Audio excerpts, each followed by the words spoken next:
This is my 1976 Cb750 in Antares Red. This is a 750 4-cylinder from Honda, and this is arguably the most legendary motorcycle of all time. The Cb750 was first produced in 1969. This is one of the later years of the Cb750, but they remain pretty similar throughout the years. This one has a different decal set from the earlier years, and this one actually has a slightly different tank design than the earlier years. I believe the earlier ones were just a little bit smaller. The indicators are slightly different, the gauges changed colors throughout the years, but that's pretty much everything that changed. Just some cosmetic things. Motor-wise and everything, the bikes were completely the same. Other than, in 1969, they came out with a sandcast model. The sandcast models are very rare, extremely desirable, and this is not one of them. And they were only made for about one production year, which is like 2 model years. Other than the sandcast variant, they were all pretty much identical to this bike right here. This bike was really the first of what started the Japanese craze in terms of motorcycling. This bike killed the greatest British manufacturers of the time. BSA, Royal Enfield, Norton, the list goes on, and it was all because of this bike. At least that's what people like to say. Because Honda created the Cb750, the rest of the British Empire kind of fell. And while that remains to be slightly true, the British companies had their own agendas going on, and they weren't manufacturing the correct things and what people wanted, and the company stopped selling products because of that. The British companies tried to innovate, but they didn't do it correctly, while Honda was doing everything better than what they were doing. More power, more reliability at a cheaper price, which is ultimately what consumers wanted at the time. Now, before we go any further into this video, there are a few things that are not original on this motorcycle. The biggest thing are the pipes.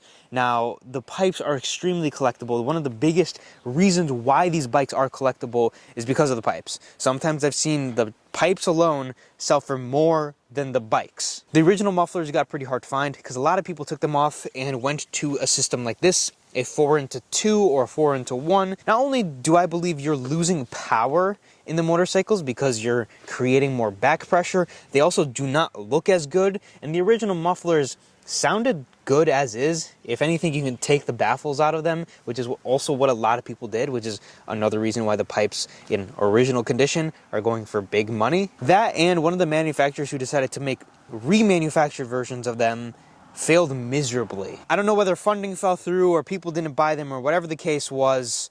They just didn't work, and they made a couple batches, and now there's a few different companies attempting to make remanufactured versions of these pipes. Regardless of that, I own original pipes.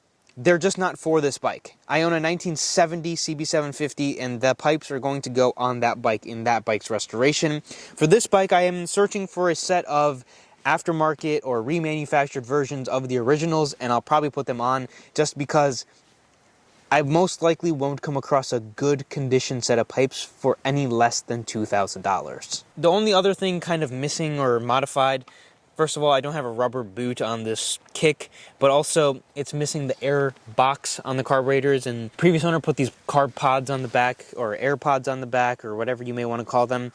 If you're thinking about doing the pod system, I highly recommend against it. Honda knew what they were doing, even back in the 70s. They knew exactly what this motorcycle needed. The original mufflers and the original carb setup is more than perfect enough to run these bikes. Please don't modify them unless you really know what you're doing, because in most cases you're going to make it worse. Honda sold these bikes extremely well. They also had a 550 variant, a 500 variant. I own a 550 in Sunrise Orange, and there's also a 350 variant. Yes, a 350 4-cylinder. I also do own a CB354. I haven't shown it on videos yet, but coming soon. It's a restoration project that should be pretty fun. People say this is the king of Hondas. This is the most legendary bike of all time. People see this bike and they go crazy. I have so many people, gas stations, just riding, stare at me, look at me, thumbs up, asking about the bike, saying they used to have one. They made a ton of these, and no one really took care of them, and now they're getting very hard to find